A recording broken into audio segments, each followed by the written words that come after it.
Bonjour à tous, oula, beaucoup de lumière. Donc il faut que j'attende quelques secondes avant que mon diaporama apparaisse apparemment. Donc je vous propose aujourd'hui qu'on se pose une question qui ne date pas d'hier, c'est qu'est-ce qu'il y a dans nos têtes. Alors j'ai mis in their minds, mais dans les faits c'est plutôt dans nos têtes en tant qu'humains.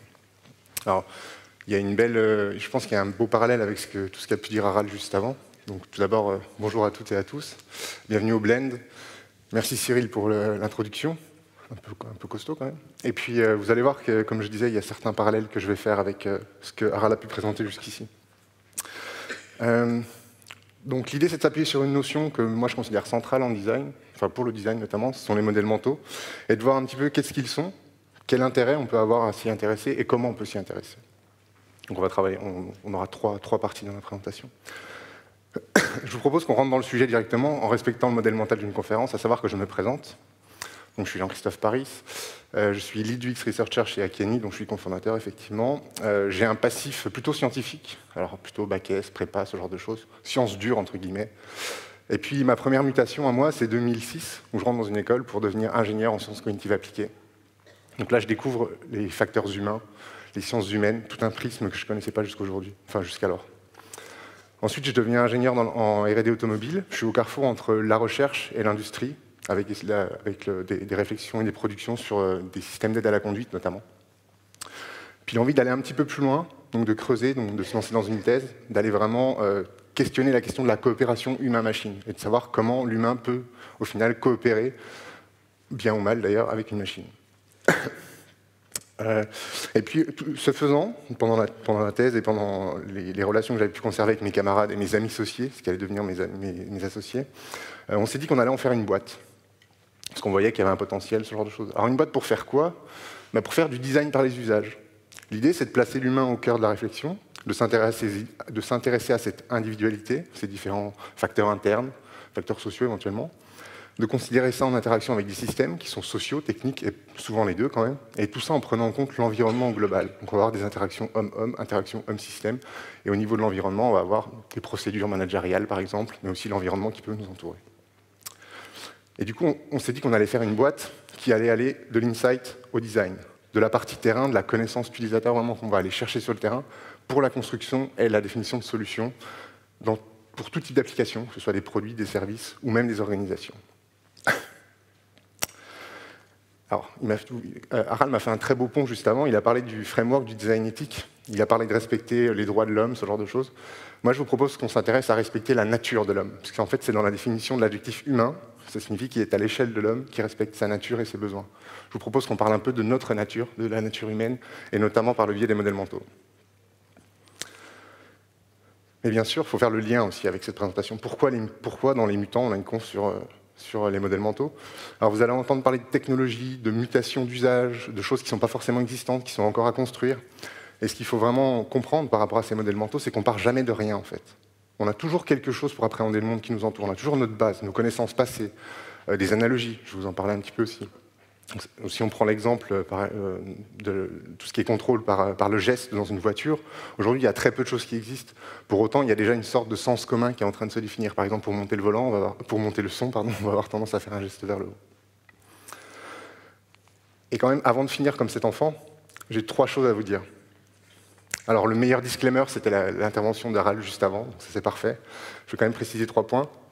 Le premier, c'est l'éthique. Je ne suis pas du tout là pour vous donner un traité de manipulation de l'utilisateur. Ce n'est pas du tout mon objectif. Je suis là pour vous transmettre un certain nombre de choses que moi je trouve intéressantes au regard de la compréhension de comment l'homme fonctionne. Le deuxième, c'est qu'on va parler de modèle théorique. Par définition, c'est de la théorie, c'est de la science, donc il y aura un aperçu partiel et partial. On est obligé de faire des choix. Vous savez qu'il y a des guerres de chapelle, ce genre de choses, il y a des modèles qui peuvent se contredire. J'ai fait certains choix dans le cadre de cette présentation. Et puis le troisième, c'est que on va parler de théorie, certes, mais la théorie, ça ne suffit pas. Ça ne va jamais remplacer l'aspect justement ethnographique ou la démarche de terrain qu'on va essayer de combiner dans notre approche quand on va aller sur le terrain. Et donc pour rentrer dans le sujet, ça c'est une phrase que vous avez probablement tous entendue. Enfin, en tout cas, en tant que consultant, je suis quasiment certain que vous l'avez entendue. Vous l'avez probablement dite aussi, si vous êtes commanditaire de prestations en UX ou quelle que soit la thématique que vous pouvez chercher. Et c'est une phrase d'un client lambda qui va vous dire qu'il faut que ce soit super intuitif. En fait, c'est le brief d'entrée, quoi. Alors ok, hyper intuitif. Ça sonne un peu comme la quête du Graal. Et en fait, moi, je suis un peu comme Arthur, dans ces moments-là, je suis assez sceptique. Alors pourquoi je suis sceptique? Attention, je prends des partis pris dans ce que je vais dire. C'est qu'à mon sens, rien n'est intuitif. Rien n'est intuitif, mais par contre, il peut y avoir une forme de standardisation par les usages et par les modèles mentaux qu'on va pouvoir utiliser, répéter, capitaliser, transmettre éventuellement. Si on prend l'exemple de la disquette, par exemple, donc le symbole, l'icône disquette, au moment de la computérisation et ce genre de choses, on a eu le besoin d'enregistrer des données, donc on est passé par des disquettes. Donc cette représentation-là a été intégrée en tant qu'icône. Et aujourd'hui, je me défie de trouver une application qui ne va pas reprendre, une application ou une application métier ou peu importe, qui ne va pas reprendre ce code-là. Ce code établi-là, ce n'est pas intuitif. Je veux dire, si vous montrez ça à quelqu'un qui n'a jamais vu une disquette, il ne va pas dire la disquette, ça sert à enregistrer. C'est parce que nous, on a été exposé à ça et qu'on a compris, qu'on a interprété que ça s'est ancré dans notre fonctionnement. Alors depuis le milieu des années 50, ce qui se passe dans la tête des gens, c'est un sujet vraiment de préoccupation, notamment avec l'arrivée du cognitivisme qui suivait le behaviorisme. C'est-à-dire qu'on a toute la partie visible, puis ensuite on s'est dit en fait il se passe quelque chose dans la tête des gens. Et puis il y a des accidents qui sont tristement célèbres, qui ont contribué à la réflexion en psychologie cognitive notamment, qui s'intéresse à comprendre les processus mentaux, les structures mentales, et justement comment l'humain donne du sens sur le monde qui l'entoure. Alors je vais un peu péter l'ambiance, je suis désolé. Je vais vous parler de l'accident de la gare de Lyon. Quelqu'un connaît? Je ne vois pas de main levée. Peu. Donc le 27 juin 88, vous avez un train qui va de Melun à Paris, qui passe par Corbeil-Essonnes. Dans ce train, vous avez une personne qui s'est trompée de train en fait, par rapport au changement d'horaire d'été. Vous allez voir, c'est le mécanisme un peu stupide de l'accident. Au moment du passage dans la gare de... je ne sais plus, j'ai oublié, pardon, vers de Maison, pardon, elle décide de tirer le signal d'alarme pour descendre. Brillante idée, soit dit en passant. Donc le train s'arrête. Donc là, il y a une procédure spécifique. Le cheminot descend et il doit réarmer donc, le système de freinage. Sauf qu'il y a un problème de conception dans ce train, donc c'est une locomotive et 7 wagons qui suivent. C'est que le système de réarmement est centralisé sur un seul et même boîtier. Donc vous avez de la tringlerie, quelque chose qui est assez old school, entre guillemets, c'est plutôt mécanique. Donc il va essayer de réarmer le système, mais le système va être grippé. Donc là, il a une manœuvre qu'il peut utiliser en cas de maintenance, notamment, c'est d'ouvrir et fermer le robinet de gaz pour créer un coup de pression pour décoller les freins. Ce qu'il va faire ce jour-là. Et ça va fonctionner. Et je pense que vous connaissez tous le stéréotype de conception pour un robinet. Si vous avez un tuyau qui est donc vertical, la convention veut que si le robinet est perpendiculaire au tuyau, le flux ne passe pas, et s'il est parallèle, le flux passe. Et bien ça, c'est censé être partout, toujours vrai, partout, tout le temps, sauf sur cette locomotive. Donc au moment où il pense refermer le robinet, en fait, il le laisse ouvert.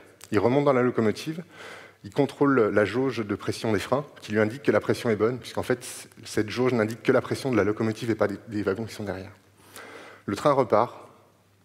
Arrivé en approche de gare de Lyon, il va commencer son freinage. Vous avez une locomotive qui peut freiner, vous avez 8 wagons qui poussent derrière, qui ne peuvent pas freiner. Il est 19h10, le train vient percuter un train qui est arrêté en gare, vous avez 56 morts et 57 blessés.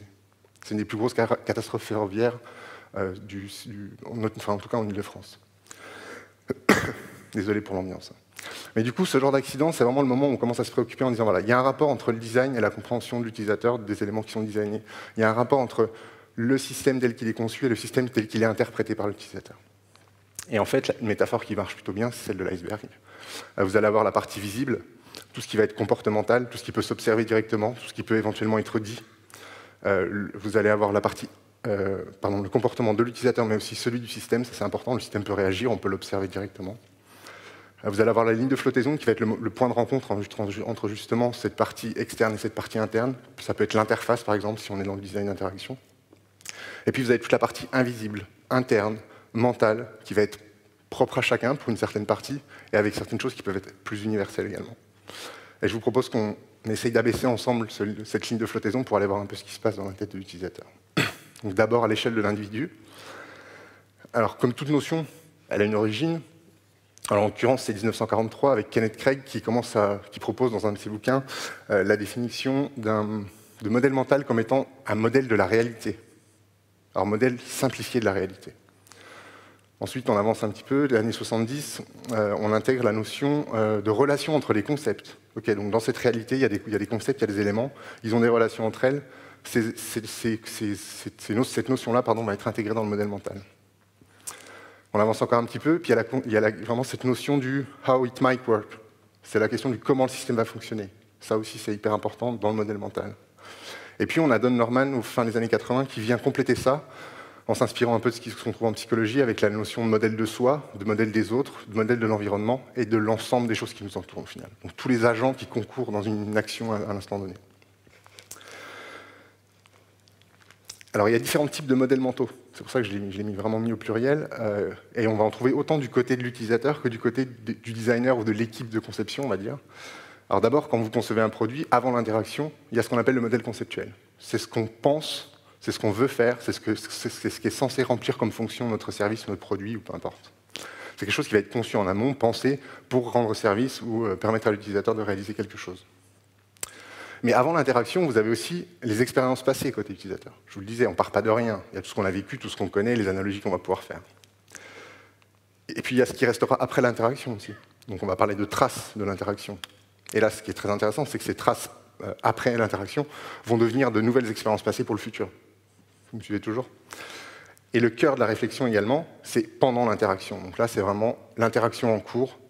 Tout ce qu'on va être en train de manipuler va faire l'objet d'un modèle mental qui va avoir différentes caractéristiques que je vous propose de voir un petit peu maintenant. Et s'il y avait une seule chose à retenir, c'est dur à dire ça, une seule chose à retenir, c'est qu'à mon sens, les modèles mentaux, c'est la première interface sur le monde, en fait. C'est la première chose qu'il va y avoir entre votre vous intérieur, un petit peu si on extrapole, et ce qui se passe sur le monde. Il y a nécessairement, à un moment donné, en tout cas dans votre cerveau, une phase, une étape intermédiaire qui va prendre la forme d'un modèle mental. C'est ce qui va nous permettre en fait, de donner du sens à tout ce qui nous entoure à chaque moment. Et le sense-making, c'est un peu le propre du cerveau.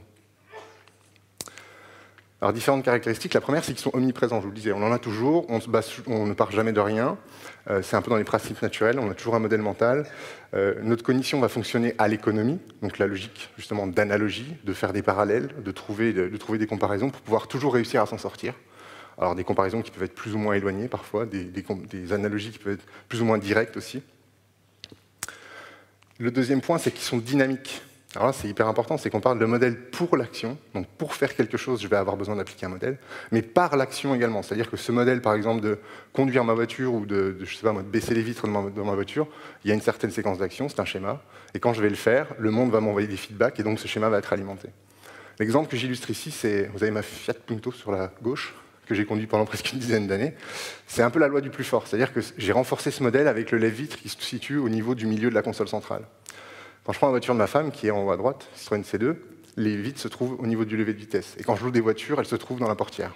Une fois sur deux, quand je suis un peu dans le jus, dans le bouillon, quand je dois arriver à un péage ou quoi que ce soit, je me trompe en fait. Je me trompe, c'est pas parce que je suis bête, enfin j'espère, c'est parce qu'en fait, il y a un effet de renforcement par la pratique des différents modèles. En fait. Le modèle Fiat Punto, entre guillemets, va être plus fort dans mon esprit que celui de Citroën C2. Ce qui est important, c'est qu'ils sont très évolutifs. On va les adapter aux besoins, on va pouvoir en créer de nouveaux, on va pouvoir en combiner certains. Donc des combinaisons qui peuvent être plus ou moins étendues, de la création et éventuellement l'apprentissage. Apprendre, c'est aussi créer des modèles mentaux, c'est très important. Et le renforcement par la pratique, ce qu'on disait. Ils sont aussi très personnels et très variés par nécessité. Puisqu'en fait, mes modèles mentaux de, je sais pas, la navigation sur un site web ne seront pas les mêmes que les vôtres, par exemple. Si on prend juste un exemple, à une consigne donnée à des gens, aller chercher telle ou telle information dans un site, on va voir qu'ils ne vont pas forcément rentrer par les mêmes endroits. Vous avez un exemple ici des différentes catégories, en fait, les points de passage avec les flux. On voit très bien que même sur 12 personnes, on a des choses qui sont très variées. Donc cette multiplicité, cette pluralité des modèles mentaux est très intéressante aussi à considérer. Même au sein d'un groupe qui peut être homogène. Si on pense au persona, par exemple, où on se dit que le persona, c'est censé être des groupes qui sont un peu homogènes au sens de l'usage, pas homogène au sens du modèle mental. Donc gardez toujours cette spécificité en tête. Et une des forces du cerveau humain aussi, c'est la capacité de raisonner à partir de données qui sont floues, voire incomplètes. Donc ça, c'est hyper intéressant, c'est-à-dire que nos modèles mentaux ne sont pas exhaustifs. Quand j'interagis avec un système, je n'ai pas une totale compréhension, une totale représentation de ce que peut faire ce système. Vous avez des données type Don Norman, par exemple, qui parlait des fameux 30% de connaissance d'un système, de connaissance et de compréhension d'un système. On est typiquement basé sur ce genre de raisonnement-là. Le modèle, la représentation ou l'interprétation que je vais faire d'un système ne peut pas être complète. Rappelez-vous, votre cerveau fonctionne à l'économie. Il va se rappeler, il va renforcer les liens de ce qui va lui concerner le plus. On parle aussi d'heuristique. Alors l'heuristique, le principe, c'est qu'en fait, on peut... la seule validité que ça a, c'est que j'ai essayé ça dans le passé et que ça a fonctionné. Donc ça, c'est aussi un mécanisme de renforcement de nos modèles mentaux. Et puis, ce qu'il faut bien garder en tête, Cyril parlait d'erreurs tout à l'heure, parfois ils sont erronés. Donc là, c'est drôle, il n'y a pas de problème, mais souvenez-vous l'accident de la gare de Lyon. Un modèle mental erroné peut guider à une interaction qui va être erronée potentiellement, qui peut avoir des conséquences d'inconfort, ubuesque, comme celle-ci, ou très critique. Il y a aussi l'aspect très important, c'est que vos modèles mentaux sont le siège de vos raisonnements. C'est là que vous allez prendre vos décisions, c'est là que vous allez faire vos calculs entre guillemets sur le monde qui vous entoure. Vous allez prédire ce qui peut se passer et vous allez décider. Donc ici, vous avez un exemple très classique d'accident de la route qui a concerné une personne de notre équipe récemment. Le coup du rond-point. Vous êtes derrière une voiture, la voiture démarre. Pour vous, c'est tout bon, on va pouvoir y aller. Et en fait, quand vous démarrez, le temps que vous démarriez, l'autre s'est arrêté parce que peu importe ce qui s'est passé, et vous le percutez par l'arrière. Donc là, c'est typiquement un problème d'interprétation entre deux humains en train de coopérer sur une même zone de l'espace-temps, on va dire, avec des modèles mentaux qui ne vont pas être les mêmes. On aurait pu prendre l'exemple aussi de la règle d'usage versus la règle prescrite. Par exemple, vous avez les voies qui donnent l'indication pour tourner à gauche, aller tout droit. Il y a plein d'endroits à Lyon, par exemple, où quand vous passez, vous savez que si vous êtes à côté de quelqu'un qui habite le quartier ou quelqu'un qui n'habite pas le quartier. Le connaisseur versus non-connaisseur ne va pas se comporter de la même façon. Et forcément, les modèles mentaux ne matchent pas, et donc il peut y avoir des problèmes d'interaction, typiquement une collision. Ou, au minimum, des insultes et des coups de klaxon. Alors, ce qui est très intéressant, c'est qu'on parle de projection de l'état futur du monde. On a cette capacité cognitive de dire, OK, dans la situation donnée, je n'ai pas forcément regardé mes rétros il y a 3 secondes, par contre, je sais que, étant donné ce que j'ai vu, perçu, recherché comme information il y a quelques secondes, alors j'estime que la voiture qui était là-bas, elle est plutôt vers moi. On a cette capacité de déploiement cognitif, de projection de l'état futur du monde. Et puis, qui dit prise de décision, dit biais décisionnel. Et c'est là que ça devient intéressant. vous avez par exemple les travaux c'est pas des travaux, mais la mise en forme de John Manugan qui propose ce fameux codex des biais cognitifs. Donc il a juste pris les plus de 150 biais qui sont recensés, il a essayé de les mettre en forme, de représenter, de tisser des liens entre tout ça. Et en gros, il en sort 4 catégories, des principes qui sont relativement universels, c'est ce que vous avez sur What Should We Remember. La partie les effets néfastes lorsqu'il y a trop d'informations, ou alors qu'il n'y a pas assez de sens, la 3e catégorie. Et la 4e, c'est lorsqu'on est dans une situation qui peut être temporellement contrainte. Je ne vais pas rentrer dans le détail, mais si vous avez des questions précises sur les biais, on pourra en discuter juste après. Et puis l'autre élément qui est hyper intéressant, c'est qu'en fait, en plus d'être internes, ces modèles mentaux, ils ne sont pas toujours explicites. Alors, j'ai mis partiellement conscient, j'ai bien pris des guillemets, je préfère parler d'explicite et d'implicite, c'est-à-dire que les gens ne savent pas forcément verbaliser sur ces modèles mentaux, des choses qu'on peut faire de façon très intégrée et auxquelles on n'a pas forcément accès. Donc ça veut dire qu'on va soit devoir les inférer par de l'observation et essayer de déduire justement quel est le modèle mental, ou alors utiliser des techniques d'explicitation dont je vous parlerai juste après. Et alors, un exemple juste pour vous résumer les différentes caractéristiques des modèles mentaux. Come and join me, Ronald. Ronald, Ronaldo. So we've got Ronald in here, same age as you, roughly the same height. We're going to use Ronald as a comparison and see how he reacts doing this same test. Ronald is going first. Dark! Light! Light! So what does the night vision reveal? Ronald misses the ball by quite a way. On ne se moque pas. Perhaps not that surprising. But can Ronaldo do any better? I hope to do once.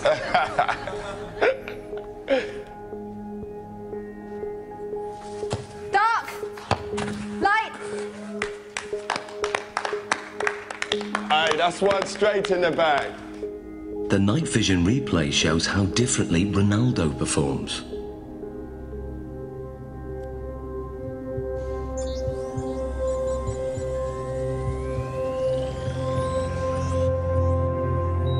To confirm that wasn't just luck, another attempt. Dark! Light! Love that. Be careful. And the replay?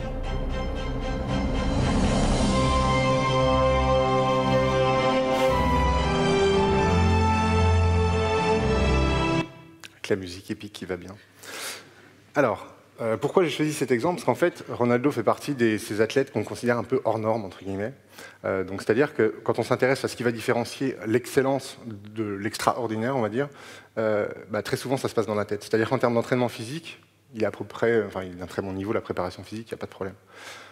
Tout ce qui va être prise d'information, visuelle notamment, capacité à anticiper l'état futur du monde, comme je disais tout à l'heure, capacité à rappeler des situations apprises en entraînement, donc des modèles mentaux, des schémas, des positionnements.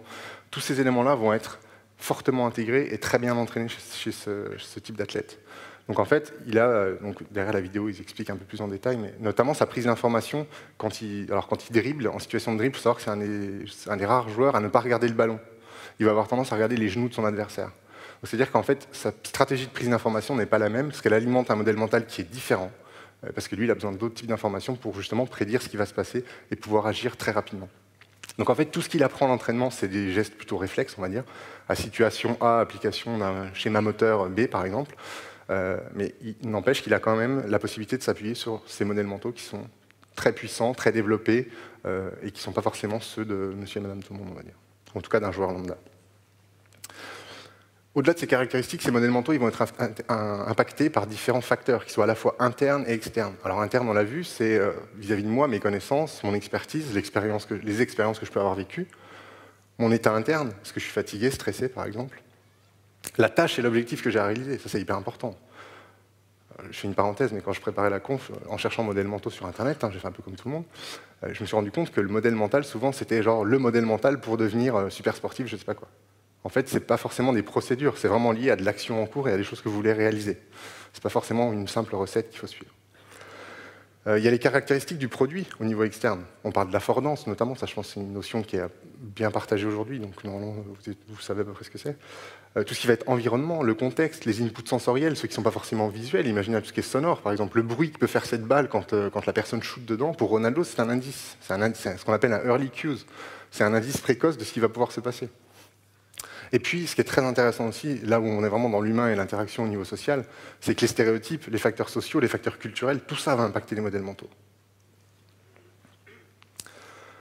Alors, affordance, signifieur, l'affordance, c'est la capacité du système à suggérer son utilisation, un exemple de composteur, et le signifieur, c'est ce qui va être le petit indice en plus pour vous vraiment pouvoir finaliser le guidage, on va dire.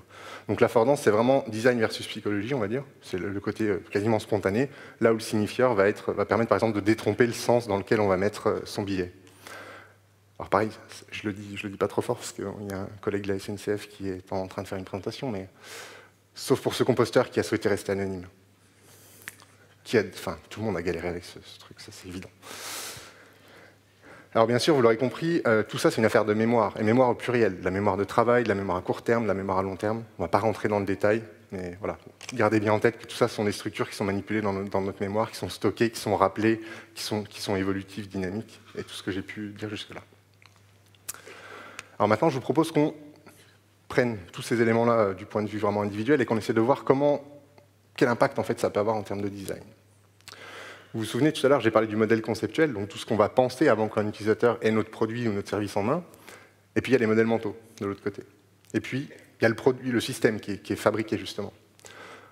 Donc, en fait, l'interaction, ça va être la confrontation entre ce modèle conceptuel et un modèle mental d'un utilisateur dans une utilisation. Et on va voir ça n fois quand on aura n utilisateurs.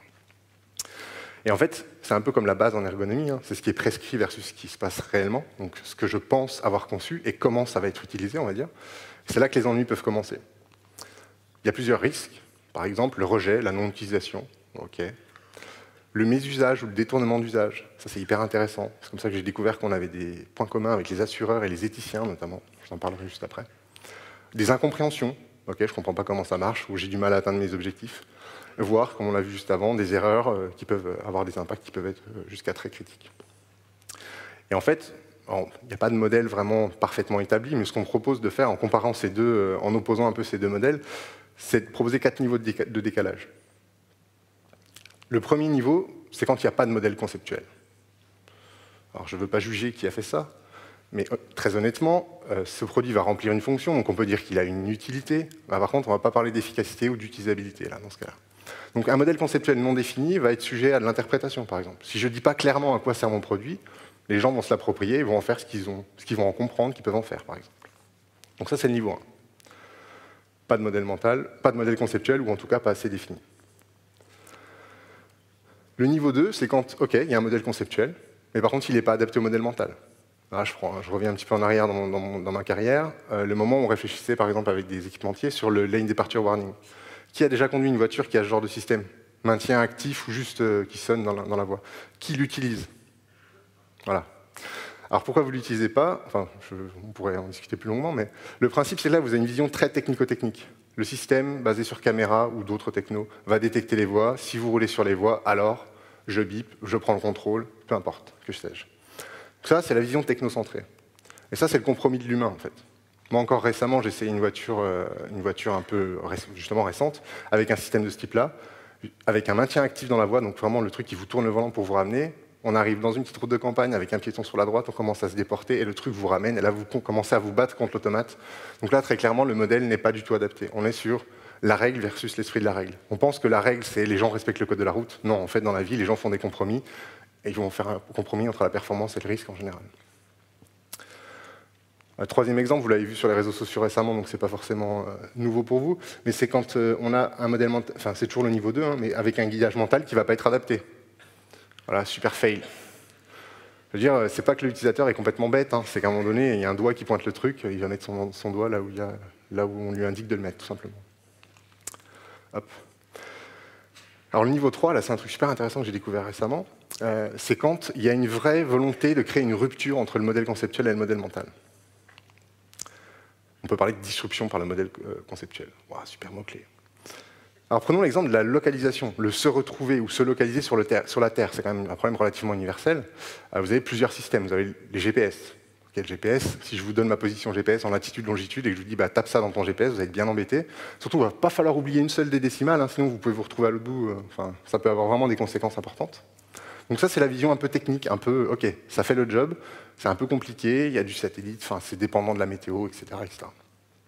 Vous avez peut-être vu dans Google Maps, maintenant, il y a ce qu'ils appellent les plus codes. Donc ils essaient de dire, ok, à une adresse, je vais essayer d'attribuer un code, un petit peu plus intelligible. Bon, ok, là on sait qu'il y a Lyon, par exemple, dedans. Ça, c'est les coordonnées de là où nous sommes, en l'occurrence. Coordonnées GPS plus code. Et j'ai découvert récemment qu'une entreprise avait proposé un système de localisation mondial basé sur 3 mots. Est-ce que vous connaissez cette solution? Alors, Noisette, Moulin, Préparon, c'est là où nous sommes aujourd'hui. Donc, ça s'appelle What 3 Words, et c'est une rapide vidéo.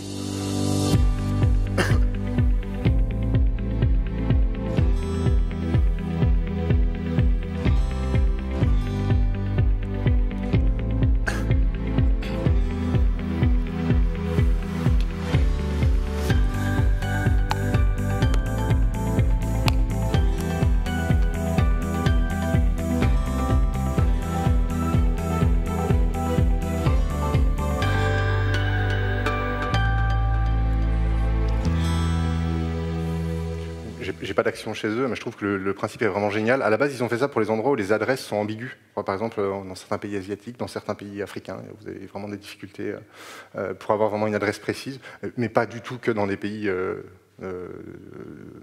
moins développés, on va dire. Vous avez les mêmes problématiques dans les grandes villes. Et en fait, donc, ils ont proposé ce découpage en carrés de 3 mètres carrés, avec à chaque fois 3 mots qui sont associés. L'avantage, c'est que c'est des mots, donc c'est intelligible par un humain.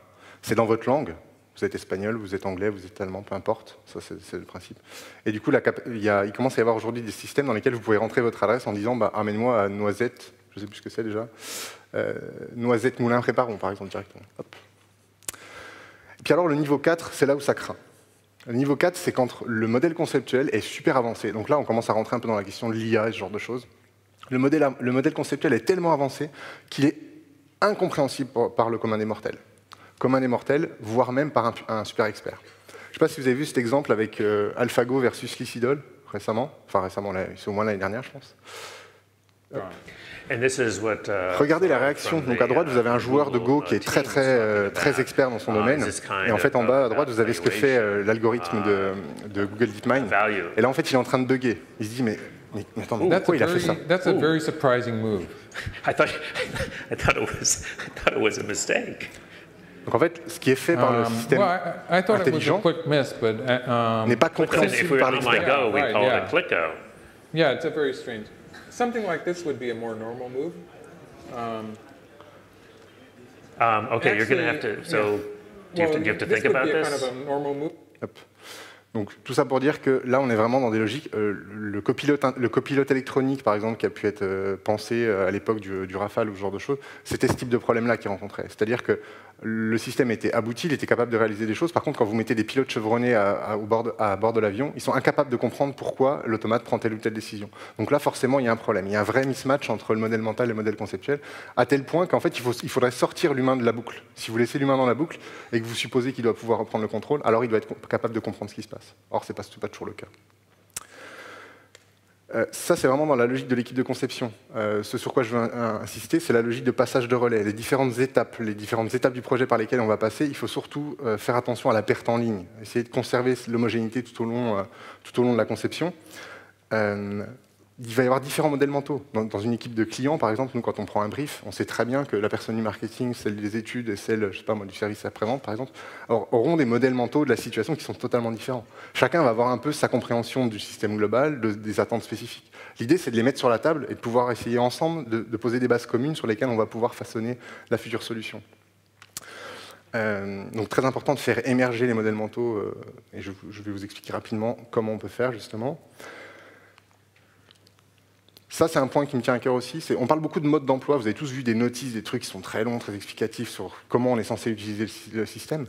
Moi, je vous propose qu'on s'intéresse plutôt au mode d'usage, au final. De dire, OK, on a un système, il est pensé pour faire différentes choses, mais pensons un peu au mode d'usage, concrètement. Les fameux détournements d'usage, les fameux mésusages, ou non-usages. Et pour faire ça, l'anti-héros est votre allié. Alors, pas nécessairement pour être celui qui va venir essayer de hacker votre site web ou ce genre de choses, mais vous pouvez, par exemple, imaginer créer un anti-persona, ou alors faire des tests en simulant quelqu'un qui se trompe, par exemple, dans votre service. Pas celui qui est forcément là pour vous faire du mal, vraiment c'est le côté anti-héros, mais qui va vraiment potentiellement détourner l'usage et voir un peu comment le système va répondre.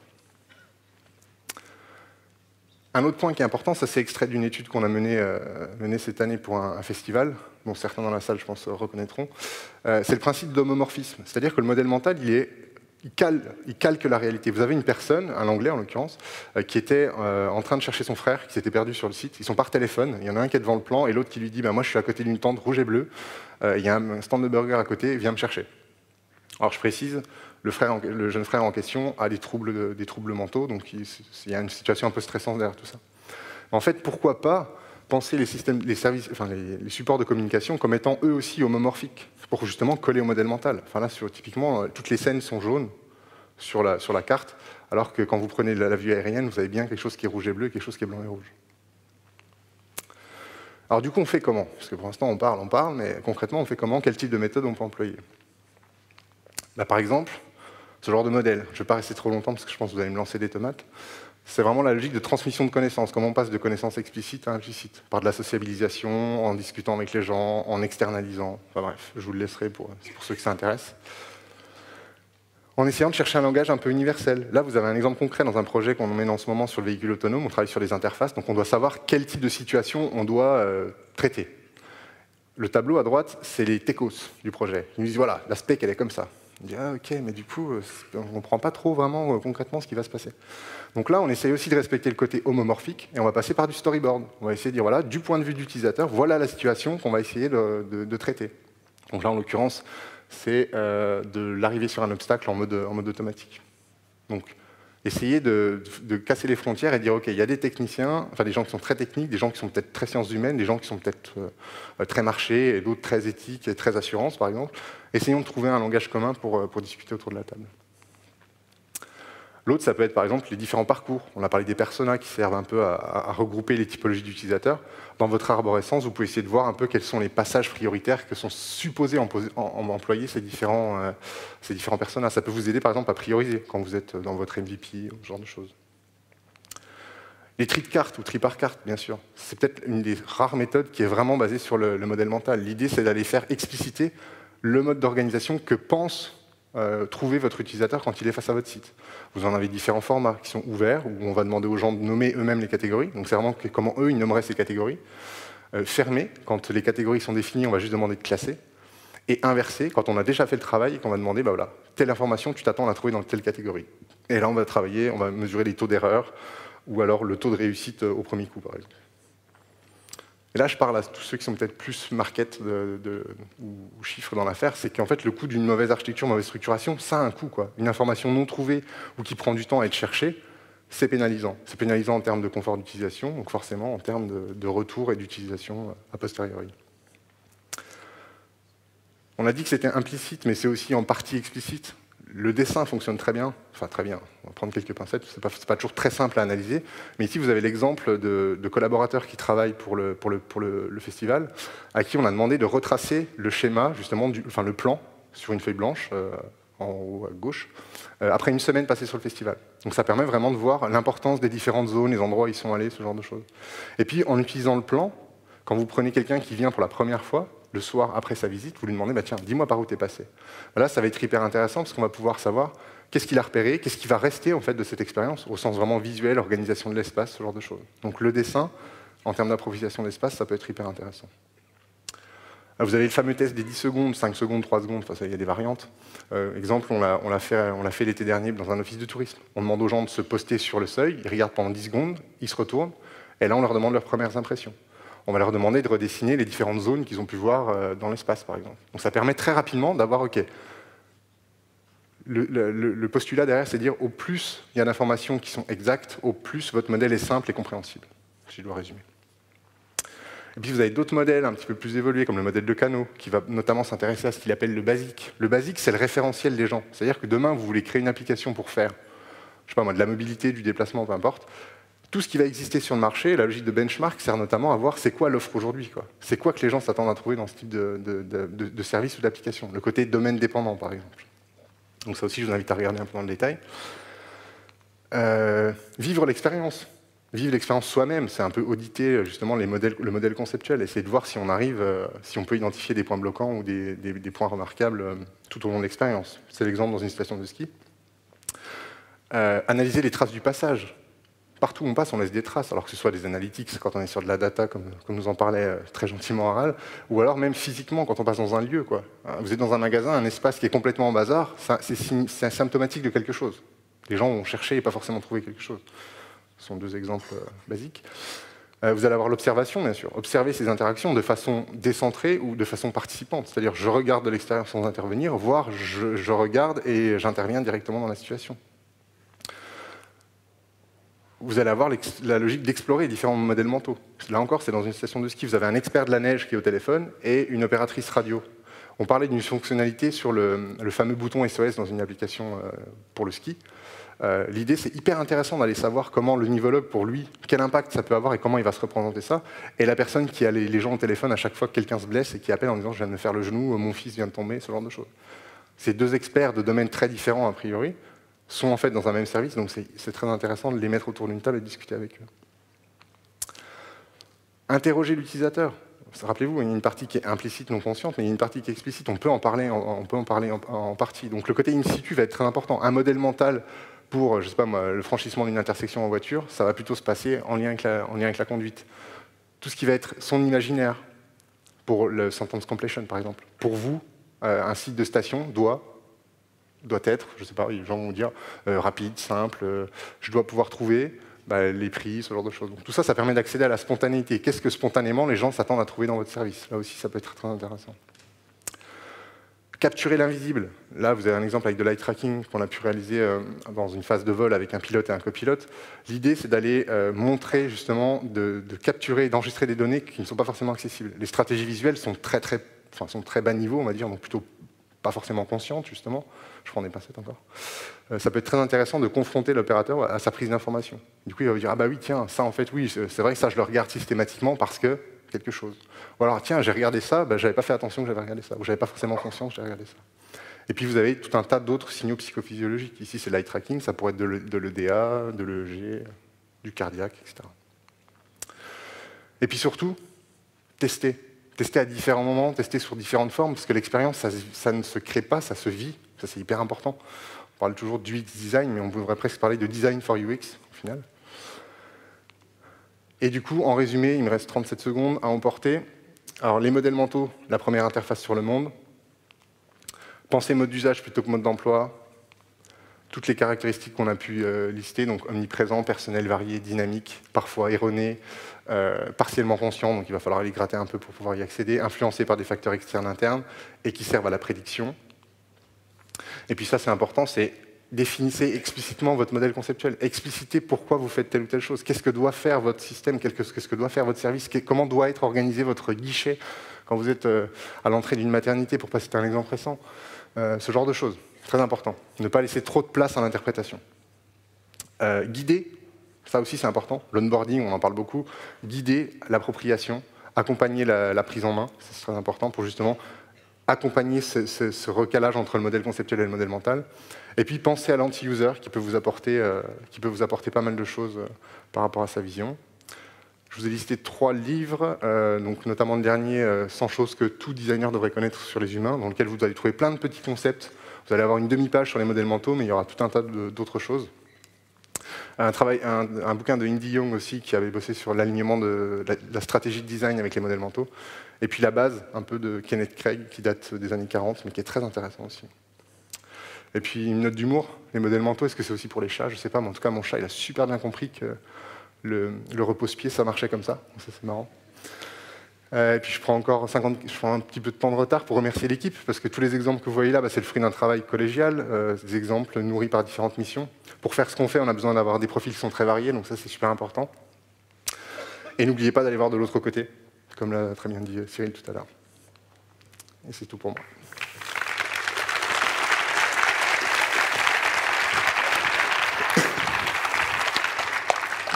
Merci Jean-Christophe.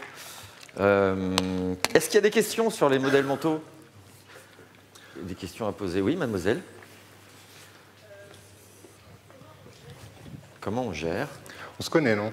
Bien parlé. Ah, voilà, on se connaît. J'avais juste pas les mêmes cheveux les dernières fois. C'est ça, ouais. Comment on gère le conflit qu'il peut y avoir entre les modèles mentaux théoriques et les modèles mentaux pratiques?